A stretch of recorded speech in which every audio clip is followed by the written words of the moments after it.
CPI സംസ്ഥാന സമ്മേളനത്തിന് ആലപ്പുഴയിൽ തുടക്കമായി. പ്രതിനിധി സമ്മേളനം ജനറൽ സെക്രട്ടറി ഡി രാജ ഉദ്ഘാടനം ചെയ്തു. നേപ്പാളിൽ സംഘർഷം തുടരുന്നു. നമസ്കാരം. ഈ മണിക്കൂറിലെ ഏറ്റവും പ്രധാനപ്പെട്ട 10 വാർത്തകളുമായി ജനൈകം ഓൺലൈൻ മോജോ ന്യൂസിലേക്ക് സ്വാഗതം.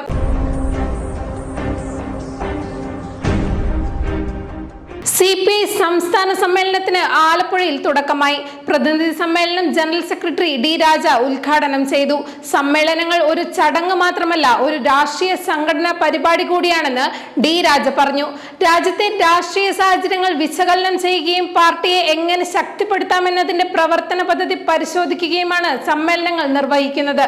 ഇത് രാജ്യത്തെ വിപ്ലവകരമായ മാറ്റങ്ങൾ എങ്ങനെ ശക്തിപ്പെടുത്താം, ഇതുവഴി ലക്ഷ്യമിടുന്നതെന്നും അദ്ദേഹം പറഞ്ഞു.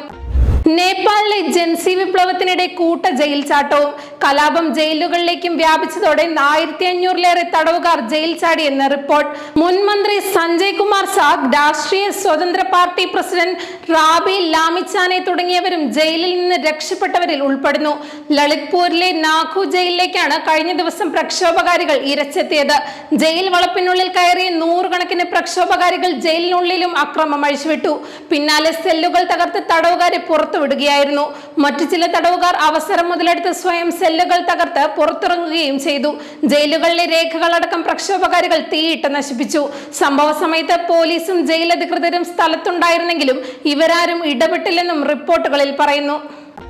യൂത്ത് കോൺഗ്രസ് സംസ്ഥാന പ്രസിഡന്റ് തെരഞ്ഞെടുപ്പിൽ വ്യാജ തിരിച്ചറിയൽ കാർഡ് നിർമ്മിച്ച് കൂടുതൽ വോട്ടുകൾ നേടിയാണ് രാഹുൽ മാങ്കൂട്ടത്തിൽ പ്രസിഡന്റായതെന്ന ആരോപണം ശക്തമായിരിക്കെ അദ്ദേഹത്തിന്റെ സുഹൃത്തുക്കളെയും പ്രതി ചേർത്ത് ക്രൈംബ്രാഞ്ച്. യൂത്ത് കോൺഗ്രസ് പത്തനംതിട്ട ജില്ലാ നേതാവ് നൂബിൻ, അടൂർ സ്വദേശികളായ അശ്വന്ത്, ജിഷ്ണു, ചാർലി എന്നിവരെയാണ് പ്രതി ചേർത്തത്. കഴിഞ്ഞ ദിവസം ഇവരുടേതടക്കം രാഹുൽ മാങ്കൂട്ടത്തിലുമായി അടുത്ത ബന്ധമുള്ള സുഹൃത്തുക്കളുടെ വീടുകളിൽ വ്യാപക പരിശോധന ക്രൈംബ്രാഞ്ചിന്റെ നേതൃത്വത്തിൽ നടത്തിയിരുന്നു.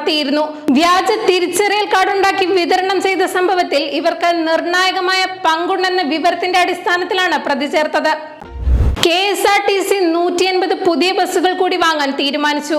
നേരത്തെ ടെൻഡർ നൽകിയിരുന്ന 143 ബസ്സുകൾക്ക് പുറമെയാണ് പുതിയ നീക്കം. പുതിയ ബസ്സുകൾക്കായി ഉടൻ ടെൻഡർ നൽകും.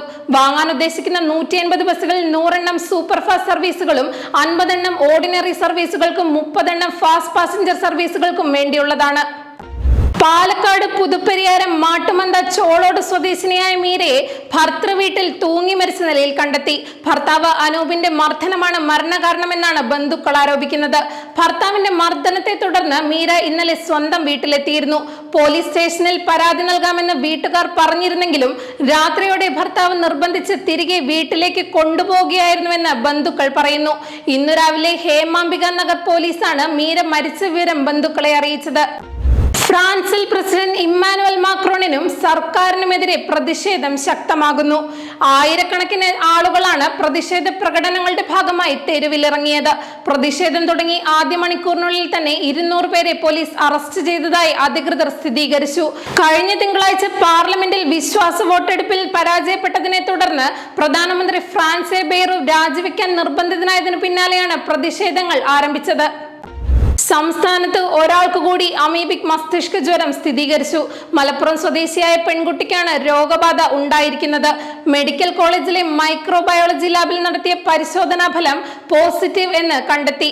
വിദഗ്ധ പരിശോധനയ്ക്കായി സ്രവം തിരുവനന്തപുരത്തേക്ക് അയച്ചു. അതേസമയം രോഗം ബാധിച്ച കുട്ടിയുടെ ആരോഗ്യനില തൃപ്തികരമാണെന്ന് ആശുപത്രി അധികൃതർ അറിയിച്ചു. മതപരിവർത്തനം തടയുന്നതിനായി BJP ഭരിക്കുന്ന രാജസ്ഥാനിൽ പുതിയ നിയമം. കഴിഞ്ഞ ദിവസം രാജസ്ഥാനിൽ നിയമവിരുദ്ധ മതപരിവർത്തന നിരോധന ബിൽ നിയമസഭ പാസാക്കി. ഇതുപ്രകാരം മതപരിവർത്തനം നടത്തുന്നവർക്ക് ജീവപര്യന്തം തടവും 1 കോടി രൂപ വരെ പിഴയും ലഭിച്ചേക്കുമെന്ന് റിപ്പോർട്ടുകൾ പുറത്തുവന്നു. നിർബന്ധിതമായോ കബളിപ്പിച്ചോ പ്രലോഭിപ്പിച്ചോ ബലം പ്രയോഗിച്ചോ നടത്തുന്ന മതപരിവർത്തനങ്ങൾക്കാണ് കടുത്ത ശിക്ഷ ലഭിക്കുക. കൂട്ട മതപരിവർത്തനങ്ങൾ നടത്തിയാൽ സ്വത്തുക്കൾ കണ്ടുകെട്ടുന്നതിനും കെട്ടിടങ്ങൾ പൊളിക്കുന്നതിനുമുള്ള വ്യവസ്ഥകൾ ബില്ലിലുണ്ട്. റിലയൻസ് ഗ്രൂപ്പ് ചെയർമാൻ അനിൽ അംബാനിക്ക് പ്രതിസന്ധികൾ കടക്കുന്നു. 2929 കോടി രൂപയുടെ ബാങ്ക് തട്ടിപ്പുമായി ബന്ധപ്പെട്ട് എൻഫോഴ്സ്മെന്റ് ഡയറക്ടറേറ്റ് അദ്ദേഹത്തിനും റിലയൻസ് കമ്മ്യൂണിക്കേഷനുമെതിരെ പുതിയ കള്ളപ്പണം വെളുപ്പിക്കൽ കേസ് ഫയൽ ചെയ്തു. കഴിഞ്ഞ മാസം CBI സമർപ്പിച്ച പ്രാഥമിക റിപ്പോർട്ടിന്റെ അടിസ്ഥാനത്തിലാണ് നടപടിയെന്ന് അധികൃതർ വ്യക്തമാക്കി. വ്യാപാര തീരുവ സംബന്ധിച്ച തർക്കത്തിൽ ഇന്ത്യയുമായി ചർച്ച തുടരുകയാണെന്ന് US president Donald Trump truth social എന്ന സമൂഹ മാധ്യമ പേജിലൂടെയാണ് ഇക്കാര്യം അറിയിച്ചത്. വരും ആഴ്ചകളിൽ അടുത്ത സുഹൃത്തായ പ്രധാനമന്ത്രി നരേന്ദ്രമോദിയുമായി സംസാരിക്കും. ഇരു രാജ്യങ്ങൾ തമ്മിലുള്ള പ്രശ്നങ്ങൾ പരിഹരിച്ച് നല്ല പരിസമാപ്തിയിൽ എത്തിച്ചേരാൻ ബുദ്ധിമുട്ടില്ലെന്നും ട്രംപ് വ്യക്തമാക്കി. ജനേകം ഓൺലൈൻ മോജോ ന്യൂസിലൂടെ വീണ്ടും കാണാം. കൂടുതൽ വാർത്തകൾക്കും വീഡിയോകൾക്കുമായി ജനേകത്തിന്റെ വെബ്സൈറ്റ്, യൂട്യൂബ് ചാനലുകൾ സന്ദർശിക്കുക.